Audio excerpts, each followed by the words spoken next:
Free Palestine free Palestine campaigns ഇതിനെ പറ്റിയാണ് സംസാരിക്കാൻ വരുന്നത്. സോ വീഡിയോയിലേക്ക് പോകുന്നതിന് മുമ്പ് ആദ്യമായിട്ട് ചാനൽ കാണുന്ന ആരെങ്കിലും ഉണ്ടെന്നുണ്ടെങ്കിൽ ഒന്ന് സബ്സ്ക്രൈബ് ചെയ്തേക്കുക. ഇതേ പേരിൽ ഒരു പേജ് ഉണ്ട്, ഷാഡോ സ്റ്റോക്സ് എന്ന് തന്നെയാണ് ഇൻസ്റ്റാഗ്രാമിൽ. അതും പോയി ഒന്ന് ഫോളോ ചെയ്ത് വെച്ചേക്കുക. ഒരു കൊച്ചു ഗിവ് അവേ ഒക്കെ വരുന്നുണ്ട്, അതിൽ പങ്കെടുക്കാനൊക്കെ ആയിട്ടൊന്ന് ഫോളോ ചെയ്ത് വെച്ചേക്കുക.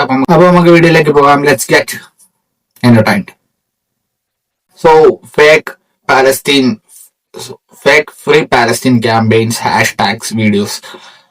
നേരത്തെ ഒരു പുണ്ടജീവന്റെ കേസ് പറഞ്ഞിരുന്നല്ലോ, നിഷാൻ കുറച്ച് സ്ക്രിപ്റ്റ് ഒക്കെ ഉണ്ടാക്കി വന്ന് ഒരു വർഗീയ ലഹളയുടെ ഒരു പകുതി വരെയൊക്കെ അങ്ങ് പോയ ഒരു സാധനമാണ്. അവന്റെ ഒരു നിങ്ങൾക്കില്ലടാ 2 മക്കള് ഈ സാധനവും വാപ്പ പറഞ്ഞു പോലീസ് സ്റ്റേഷനിലെ കേസ് കൊടുക്കണ്ട. പിന്നെ പോത്തിന്റെ കുറച്ച് എൻട്രി, കുറച്ച് മാസ് കാര്യങ്ങൾ, ആരാണ് ഈ ചെക്കനെ തല്ലിയത്, ആരാണ്, ഇതൊക്കെ കാരണം കുറച്ച് അതിന്റെ അകൽമാരറിഞ്ഞപ്പോഴേക്കൊന്നു ഇതൊക്കെ സോഷ്യൽ മീഡിയയിൽ റെലവന്റ് ആയിട്ട് കുറച്ച് ദിവസങ്ങൾക്ക് മുമ്പ് കുറെ കിടന്നോടിയ സാധനമാണല്ലോ. അപ്പൊ ഇതിനെപ്പറ്റി സംസാരിക്കാനല്ല, അതിൽ അവൻ എടുത്തിട്ട് ഒരു പോയിന്റിനെ പറ്റി സംസാരിക്കാനാണ് ഞാനിപ്പോ ഈ വീഡിയോ കൊണ്ട് വന്നേക്കുന്നത്. എനിക്ക് തോന്നിയ കേസ് പറയാനാണ്.